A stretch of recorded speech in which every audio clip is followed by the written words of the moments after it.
Welcome, Collider fans, to this week's review of Season 7, Episode 2, episode The Well, as in going back to the well, as in a lot of things in the well, as in stuff coming out of the well. Who knows? We're going to talk about it here on the show. As always, I'm one of your co-hosts, John Rocha, joined by the amazing Perri Nemiroff. Oh, hi, guys. Nice to be here. There were spears in this episode, and you're about to hear about it. And the amazing Josh Macuga. Just call me King Josh Ezekiel. No? Oh, okay. I'm going to need the dreads. If you're going to do that, I'm going to need the dreads. Something about a man in dreads, just don't trust it. You don't really? Yeah. Yeah, don't trust it, man. No, like, here's the thing. I get it. Like, dreads are a thing. People do them. Yeah, I'm glad you get it. I'm glad you get it. It's been around for like decades. Okay, but there's something about those dreads, especially in times of like this, right? Yeah. Where you're carrying disease everywhere, just cut your hair. The dude has a tiger, and you're focusing on his hair? I'm just saying, he should cut the dreads. Very small thing of an amazing episode.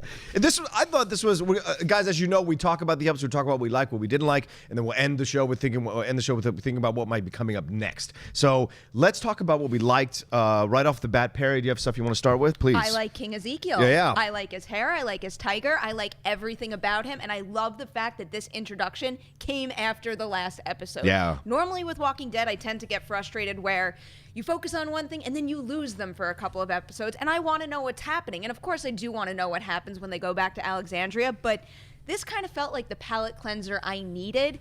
And I really needed to hear Ezekiel's mentality, which is clearly the polar opposite of what Negan is doing, where he's scaring his people into submission, and that's how he gets them. Whereas now, of course, I won't be able to find the quote, but Ezekiel said something where it's the opposite, where he's doing all this for the benefit of the people and getting his people to follow him for different reasons. Do you mean that scene with him and Carol by the fire? Do you mean what he said there? I had written down so many quotes, and I wasn't expecting you to go to me first. Oh, I was going to prep. Maybe we should do that ahead of time, prep before the show We don't starts. plan So anything. let's go to Be Josh. Well, let's go to Josh. while you One look for the time quote. in your life, be professional. You start talking, and I'm just going to blurt out the quote Yes, right in the middle got of your it. answer. Got it. Cool, I can't Josh. wait. In 3, 2. There's something about, like, I made fun of the man's dreads, but there's something about how he rocks these dreads in this Yeah, episode. man. He is a very regal man, and I know it's all a farce that we learn it. But we talked I last... need him to live. There we go. There it is. The I need him thing to live. With Benjamin when he's Yes. just said, I need him to live, but Yeah. for different reasons than Negan, or a different approach to how Negan approaches his people needing to live. Yes. Yeah. Sorry. No, it's great. Go ahead, yes. There was something like you said, palate cleansing, and I think The Walking Dead, like a lot of shows tries to, but I think does the best palate cleansing episodes of a show on TV, because last weekend was so brutal and so just heartbreaking that an episode like this, you needed to have a little faith in humanity, right? And I talked about on TV Talk last week was some of the problems that I sometimes have with The Walking Dead is that now that, like, this post-apocalyptic thing, obviously the walkers aren't their biggest enemy. Yeah. The walkers are now pawns in a human war. Yeah. And I would hope that as a human race, that when this would happen, we wouldn't lose all humanity. But it's a shame that the most evil of people have survived, and the cream is rising to the top as far as evil people are. Right. But this episode gave us a little bit of faith in humanity, that there is a chance that we can all survive in a beautiful kingdom. Absolutely, and I think it's so great because it's like you were talking about, Perri. It's a good juxtaposition. You said this as well, Josh. Like we had this really brutal episode, so now we walk into this, and maybe initially we were all like Carol. We're like, what is this crap? I mean, he's talking for those of us who haven't read all the way up to here in the comics. Like a lot of people have, so they know about Ezekiel, they know about the kingdom. But for those of us watching for the first time, it's like, oh, what is this stuff? And then you do find out later he is a community theater actor who was a zookeeper and doing what he was doing there. So there is this. I don't even think he was a zookeeper. I think he worked at the zoo. Because remember, he was saying that the tiger fell in and he was waiting for the vets to come. Right. A zookeeper would have been a vet, right? I think. But he jumped down and saved Shiva. I don't know what the official job description of a But you would zookeeper imagine is. a person being a zookeeper being somewhat of a veterinarian or something like that. But Now I'm just picturing that movie. But his Harambe. But his logic is correct. Oh, jeez, Harambe. But his logic is correct. His logic is correct because he is talking about this. What he's symbolizing here is the idea that people need someone to follow. Correct. Right. We've seen this numerous times in different communities, and this is why not. You have to expand the brand in a way in this series. People were complaining, oh, here's a repeat. Here's another person. But with Negan now, everything has changed. So it's almost like the kingdom was what was before, and the saviors are what is a whole nother level now. Right. And I think we took the time to really go into this community and see how happy these people were. They're hanging clothes on the line. It was all the stuff that we They're had eating seen. cobbler. Yeah, they're eating cobbler, which Carol. Don't get me wrong. I gotta tell you what. As soon as they're No, mentioned it's good, cobbler, yeah. I got really hungry. Well, because a good peach cobbler gets me. Yeah, because we as human beings gravitate to Cobbler. a comfortability. Yes, a cobbler, absolutely. Peach or apple, yes, absolutely. Whatever it is.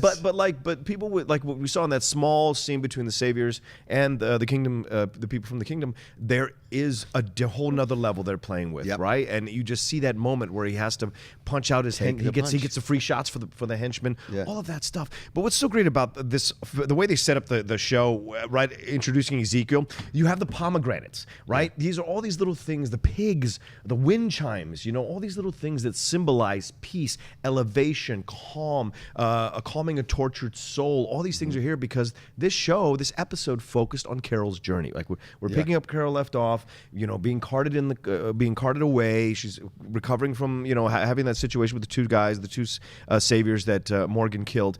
And now we see her constantly saying that she wants to leave, She has visions of the walkers becoming humans, which is a really weird thing to introduce us to. And then we get into her story. So by the end, she ends up at a house by herself. She's kind of establishing some kind of, which is her going all the way back full circle to being this like housewife, that she was at the beginning of the series in season 1. So because Carol is the most domestic, non-domesticated person we have in this show. Right. Because, she makes like these evil chocolates, basically. She's in there. Cookies. When they lived in Alexandria, and that kid who she hated, who everybody hated. What was I mean, remember that kid's name I hated. We should. Sam? Sam. Yeah, I Sam, think you're right. He was like, teach me how to make the cookies. Have another cookie. Get out of here, Sam. I hate you. But... there was something like the whole episode. I sometimes have gotten a little bit tired of Carol from last season, of always wanting to leave. Never had this, right. And I was like, oh, this is me. This whole struggle of him not doing whatever. And I think of anybody since like Carol season 4, of her and Ezekiel on that bench having that one-on-one. Is the rawest we've gotten to Carol in the show, and I loved it. I thought this episode. First of all, I think we're seeing two things. One, we're seeing the effect of like gangsters back in the day, how you had these like mom and pop shops. Like you have the Hilltop Gang, right? And you have the Kingdom. And they're paying Negan for protection. Yeah. Right? In some weird way, is like you said, they're hanging curtains. They're all nice to one another. You see the mom and the pop in their cobbler shop. Yeah, they're taking classes. It looks like there's a university there. Like it's so interesting. Knowing full well that outside those walls there is a madman with a bat covered in barbed wire. Right. Well, they don't know. They don't know. That's why they keep it under wraps. The situation, but the fear of what's out there is definitely right beyond the walls. Correct. Absolutely. Well, that's as why walkers. I also think we needed that moment with Carol picturing humans as walkers, because it's very easy to forget that every living, breathing human is at a different phase of this whole, zombie apocalypse. They've experienced different things, and we have to keep reminding ourselves of that, because even as viewers, it's very easy to forget that walkers were once humans, and there's still people out there who are probably struggling with that. So having that before meeting the people of this colony, that I think was necessary at this point. Yeah. Well, it's going to be, because it looks like next episode is also going to be Daryl focused. So it seems like it's after Daryl in a Walker Gladiator pit is what it looks like. Yeah. After they blew everything up from the first episode, it looks like they're going back to like these, which they do every once in a while. Season 5 when they were all spread out? Yeah, they were spread out, so they do these centralized for one character story. We didn't see Rick at all in this episode. No. We didn't see anybody but Carol and there Morgan. There are a lot of locations, because I almost just confused the Hilltop Colony with the Kingdom, and we still haven't really seen the Hilltop Colony in a while. This season. We haven't seen him. I mean, we have Alexandria, we have Negan's home base, and now I'm just, because I loved that scene with Ezekiel and Carol. Yeah, great That was scene. Probably one of the best one-on-one conversations, aside from Negan's stuff with Rick last episode. I thought it was great, and I wanted it for her because it's what you said. It's been the same thing, and it's gonna test my patience a little with how many people are going to come back to her and be like, I'll help you out.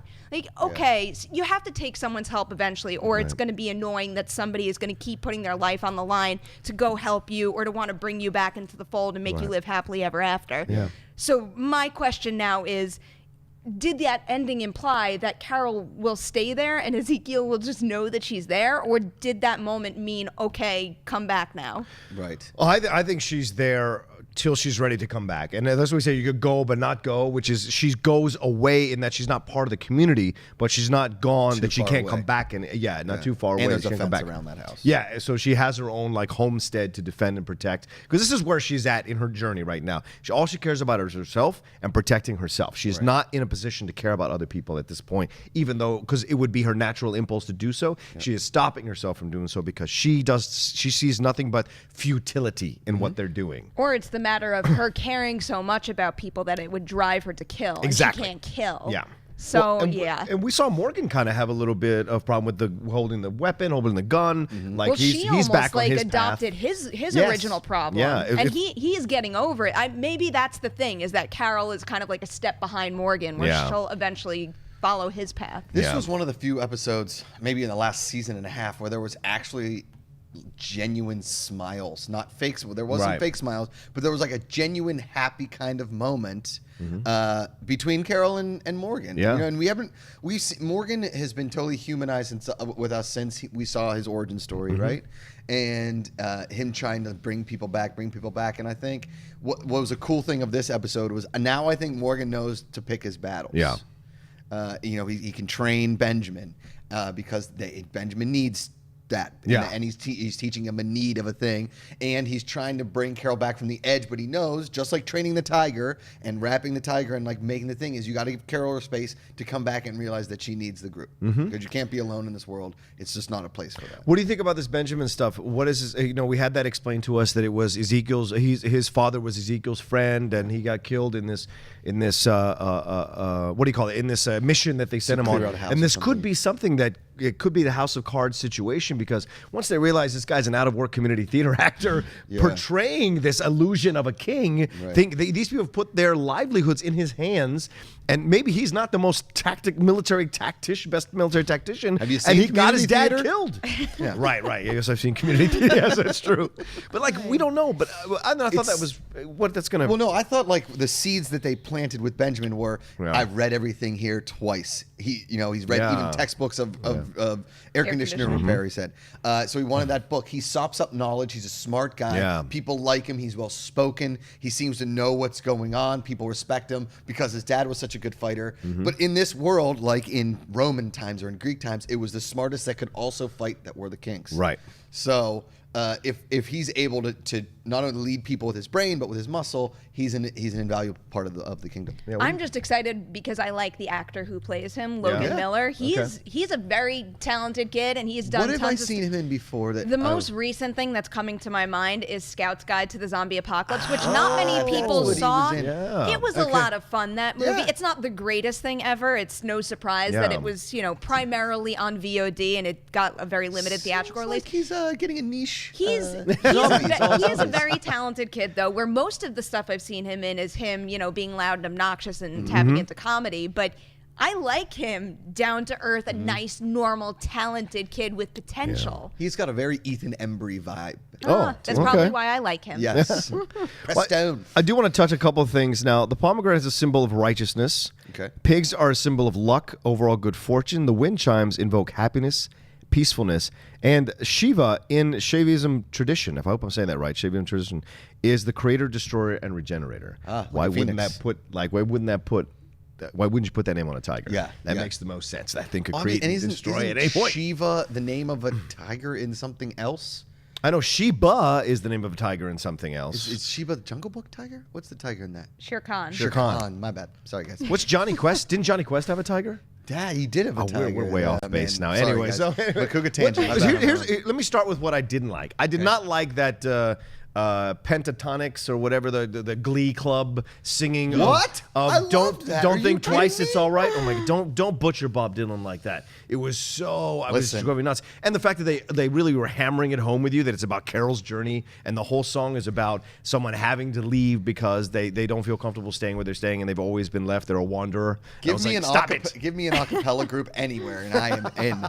Okay, I don't. There's something magical about people, like groups of people just singing notes that are like music, like 8 people. Somebody's like a harmonizing guitar over here, like beep, beep, It's all this acapella group. Sorry, that was a tangent. I love acapella. You're talking about an episode there where there's a guy playing a king, and he's got all these followers, and they speak. How do they speak? What's the It's like an proper way old to say- English. Yeah. They speak that way, and the people singing is what bothers you. It did bother me. It was because they were playing it on the Carol thing about trying to sneak away and leave, and I think they were hammering the point home a little harder. But I get why they did it, because they're trying to show you this kind of homogenized, kind of overtly white, peaceful place to be. It's a kingdom. They have to have a chorus. Okay?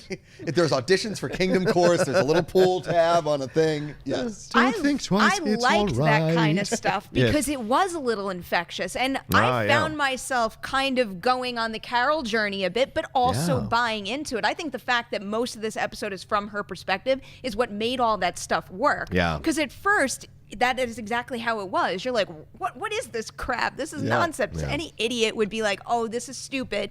Given what's going on outside, I need to get serious, up and leave. Right. And then by the end, I just caught myself smiling throughout the entire episode. And even though we got that really dark scene right in the middle where it kind of, burst the bubble. Yeah.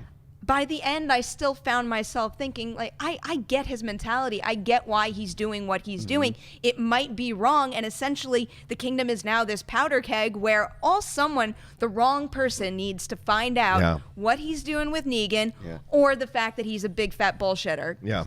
Oh, Yes. okay. Oh, okay. Well then. Well, there it is. There it is. Perri Nemiroff, Perri everybody. Nemiroff. Well. Don't hold back, Perri. That's what we want to say. You know what? Okay, I know you hated I think the Benjamin's the acapella. one. I want to say this real quick. I Okay. think Benjamin is the one that's going to be the powder keg that explodes everything up. Really? Because he's so intelligent. He's going to figure this out. Well, he knows what they're doing. No, but does he know about the deal with the saviors? I didn't think he knew. was there. He was there? He was okay, there, so he was yeah. there. Okay. He knows understands. that. But I think just- eventually he's I gonna wonder blow it if up. he'll be in a position where he feels conflicted, especially because they introduced that young boy that I don't. Oh, right. Did they Yeah, mention yeah, his yeah. relationship? Is he an older brother? And they never Did he said say the their relationship. He's like, father? I don't know what I'm doing raising this kid. I Yeah. think he might have said at some point their father, as in Okay. their father. Okay. So I think it's I his might little have missed that. brother. But Okay. anyway, given the fact that he's taking care of another person that Yeah. he cares about in the community, I wouldn't be surprised if at a point he feels conflicted. Yeah. Like, Yeah. will this, be a bad thing Well, for I my loved think- ones if I don't tell? What Yeah. I think is going to happen is that because they mention it is you got your list, your produce. If something doesn't happen, somebody's going to die. I think is what they're insinuating. It's the kid. That's going to happen, Yeah. Yes. It's who they're saying is Benjamin. Correct. Because they say, he's going to die. No, I thought it wasn't the guy who. I don't think it's his who henchman. started the fight. I don't think it's his henchman at all. Oh, I I think got it's the impression Benjamin. that that's what they were implying. No, they're like, gonna kill he Benjamin. has to be next because he started the fight. Because I guarantee you, Yeah. Benjamin's dad killed a bunch of saviors. Yeah. And they're coming for Benjamin. Yeah. So, and if Benjamin goes or, something happens where they don't get what they need to Negan and Negan's group shows up, or just be like, well, what? Because like you said, people are going to want to fight. Yeah. You put baby in a corner, baby comes out of the corner. This is what's interesting to me is what's happening is what feels like you've seen in a numerous we've seen this in Game of Thrones, we've seen this in Lord of the Rings. It seems like this whole thing is going to end up in a battle of the 5 armies or 3 armies, and it's going to be insane. So I'm looking forward to seeing how this season plays out. If there's a final battle like we had in Game of Thrones last season to kind of end this thing once and for all with Negan, or if Negan's and the Saviors are going to carry over in the next season as well. I have a hard time imagining the Negan and Savior problem being over in this season alone. Wow. Okay. Me too. Because, with these shows, it's And always people were like saying the big bad goes down and you got to introduce another big bad. And there's just so many times you could do it where the next big bad does not feel as bad anymore because they've already gone through this process so many times over. Right. And because I think when we had the governor, right, we were very fresh in the zombie apocalypse, right? Yeah. Now we're 4 years, 5 years into it. There's societies are set up. You Yeah. just don't kill the guy and think that his people won't revolt against you. Yeah. Do you know what I mean? Like you just don't cut off like you used to. You don't cut off the head and then everything goes away. You cut off the head, another one springs up. Yeah. I think. And people were saying in the comments last week, they think Negan's because Negan's still around in the comic books or like at least, so he's gonna be around for a while. Yeah. Which I kind of dig. It's great to have a big bad and and it doesn't. You just don't kill him off at the end of the season and hope for next one. And then eventually you have some kind of battle with them, and then it pulls back, and then you do your own life, and eventually run into them again. That kind of situation. Is there anything you guys didn't like? I mean, I already spoke about what I didn't like. Is there anything you guys didn't like? The one thing that I didn't like about this episode is kind of what I said before, just with Carol, with repeating the same situation over and over, and it just frustrates me that people put their lives on the line for her, and she just keeps pushing everyone away. I mean, obviously I can't speak to someone who's in a zombie apocalypse and has been through what she's been through, but as a viewer of a television show, I've seen it enough, and that last conversation she had with Ezekiel would have been the point for me, for her to be like, okay, time to, get back into the fold and have a family and have friends and be in the community again. Or it's just, okay, no, it's not for me at all. I'm gonna peace out now. We're still in like a middle place with her. Did you think it was convenient that Ezekiel breaks down and tells her his truth, like only because it's Carol, and she's this position in the show, and she's this character on the show, and people have gravitated to? Do you think the writers kind of cheated a little bit by making? Okay. No, because of my favorite line in the entire episode, when she says to him, "Why do you care?" and he says, "Because it makes me feel good." Yeah, that's such a great line. Because when have we ever heard someone on The Walking Dead say anything like that whatsoever? Yeah. And just so like blunt and honest, and you could tell he means it. Because it was midway through, I was like, why is he telling her this? Yeah. He's just met her. Yeah. But I think he trusts Morgan, and he saw what Morgan can do and realized he's a vital part of, that can be a vital part of the kingdom. Yeah. And that there's if Morgan cares enough for Carol and he cares enough for Morgan, ABC, A plus B equals C. Right. I also think it's a lot to do with the actor. I wrote his name down. Corey Payton. Corey Payton. Something about him, regardless of the performance and his dialogue and whatnot. Something about him as an actor just kind of radiates love and acceptance and Only and thing would make that him kind better of if he energy. wore a Walter Payton jersey. Just sweetness. I've worked with Corey on 4 or 5 different episodes of Transformers: Robots in Disguise. He is the voice of Grimlock, and he's huge in the voiceover world. So he rarely gets a chance to be in front of the camera. He's an incredibly nice guy, beautiful wife, great kids. He's such a cool guy. So for those of us who have loved him for quite some time or enjoy his work, it's great to see him getting a shot as this character and to be put up in this kind of situation. So, and I think he killed it. That scene at the end. Such great acting to just kind of remove the veneer and have that real moments. Aren't many people, I think, that are talented enough to lead a scene like that Yeah. with a guy who's brand new on a show as well revered as Walking Dead, with a character that's been there since day one, and the thing you take away from that is like, this is the guy that has been able to talk to Carol in 7 seasons. She's only really like 3 people: Rick, Daryl, Morgan, and now Ezekiel. Yeah, and even Morgan's was contentious, as we saw in that last scene, where she's like, he's like, "What, you're the one of the top 2 or 3 people I ever knocked out that I like," Right? That kind of thing. Okay, so is there anything else you guys want to talk about? One real quick thing, Jerry. Yeah. He says he's in community theater. It's so funny that he's holding court in a theater. Yes, of course. Yeah. It's perfect. Yeah. It's great. That's what he knows. It was a great shot too, where it's like the way that they frame that shot makes the stage feel so small and like middle school-ish. So it's a great touch for that. And we should give a shout out to the CGI tiger. That was really well done. Really well done. Very. And Jerry, his buddy from Hold and Catch Fire, with the, I guarantee you, Jerry winds up being like a favorite, just as being the background character with those. I wouldn't call them one-liners, but every single time he does something, Deuces. Yeah, exactly. I guess it is a one-liner. Yeah. He's got that axe. He's got the Gimli axe from Gimli axe from Lord of the Rings. Do you think he's in on the thing with him? And do you think he is like? He was out there too. Right. They know about Negan. I don't know who knows about his. Do you think they were in the where same he community came theater? from? Jerry and Jerry and now Ezekiel? that I say it though, I wonder if anybody what does it matter? What do you mean? Like, what you did before? Yeah, like what he did. Like if It's true. It doesn't matter. If the people in the community take the viewpoint, like this guy did this good stuff for me, I'm living and I'm eating and I'm doing whatnot. I think if anything, the bigger issue is going to be him lying about Negan, right? And what's really out there. We never even talked about the tainted meat, by the way. Go. What, yeah. I mean, what do we think that is? I don't know the science of zombies and eating it, but the fact that we had that stuff with Bob and the tainted meat, I felt like that implied that by eating his poison the water, kill the people. Yeah, so true. Is it only a matter of time? Well, then? I think it's an experiment. I think it's a trial and error. Like if we poison these pigs, right? Or like let's just say they like are spraying something, or they've like figured out a way to grow the vegetables with like pesticides on it or something. These people are eating and dying. Yeah. You don't want it to look crazy. I mean, there's ways of going about you could poison them, but it'll all trickle back to you. So you have to do it in a kind of mysterious kind of way. Yeah. And if they're eating zombies, if the pigs are eating zombies, like you said, I want them to eat rot. Right. And they eat the rotten meat. Yeah. But that's a work out in their favor. It's a huge chance you're taking though, because if the Saviors track that meat back to you, that'll tear your whole place apart. Right. That's the thing. And even we if don't they know how weren't many deliberately feeding them the tainted meat, like wouldn't the pigs in the wild just eat the tainted meat anyway? So it's like the second you catch any kind of animal like that, Yeah, that's very true. aren't That's a you good automatically point. susceptible? Maybe if you cook it enough, it'll. Because let me tell you, I've cooked some gray meat before. It doesn't always work. It doesn't always work. So you're taking chances. You're taking chances. True. I should say True. right now. All right. Well, I think this was a great change of pace from what we had last week. Let's just calm down. Let's everybody who's running away from the show because they can't handle the gore. Let's them come back a little bit to what we're gonna do. Let me just say this, and I'll throw this out to the table. Would you guys be more welcome to episodes where you have more of a like, here's what Rick's doing, here's what Carol and Morgan are doing, here's what Daryl's doing. Do you mean as opposed- standalone? No, as opposed to this standalone. Like Game of Thrones style I instead of gotcha. Walking Dead style. No, I like how Walking Dead does it. I think because it just works better for this show than it would for like Game of Thrones.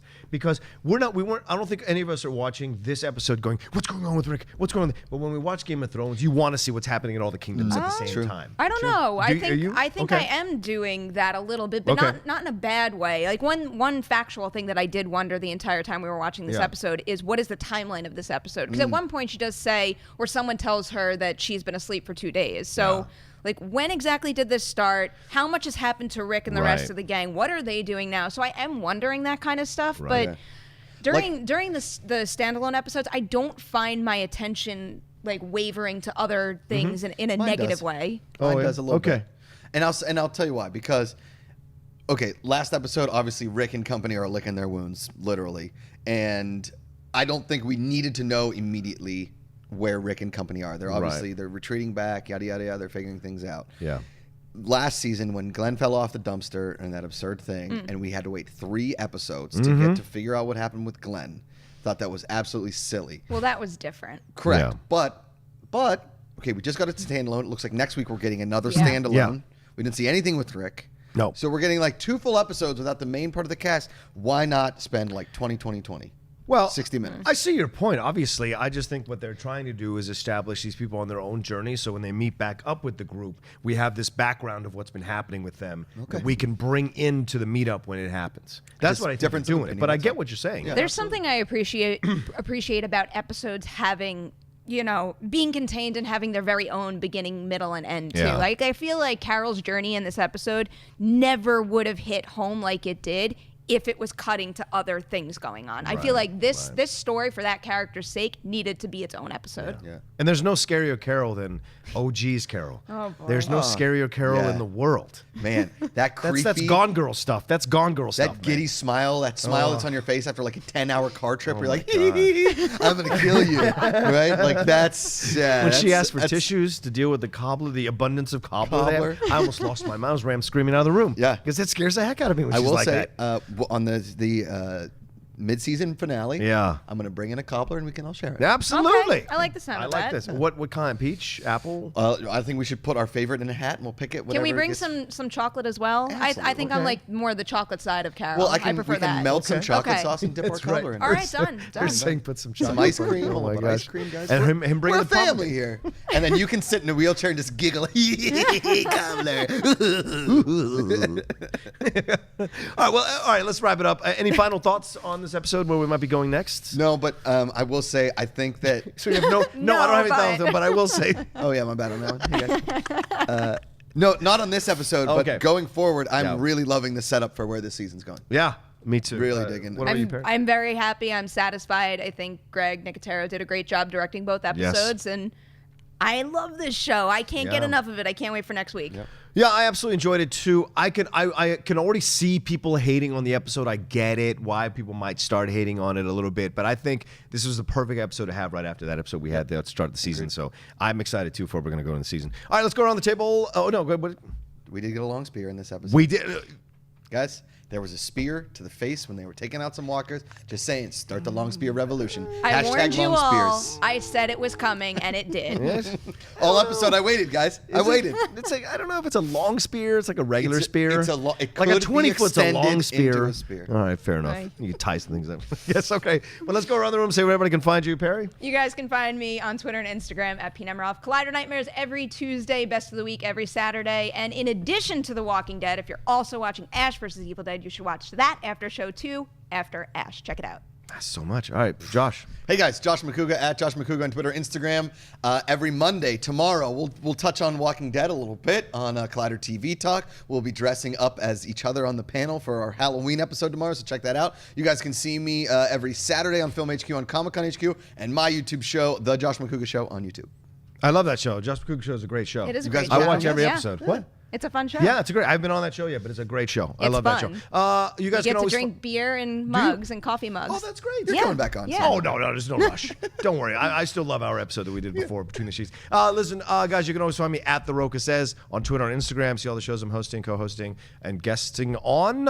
Super Animation Game Time over at Geek and Sundry, 1 p.m. every Wednesday. We interview someone from the world of voiceover animation or video games. And, of course, The Cinephiles, my new podcast. We just dropped an episode on Die Hard. That's there on iTunes, which is so good. So good. All right, so thanks, everybody, for joining us this week, and we will see you all next time on The Walking Dead Review.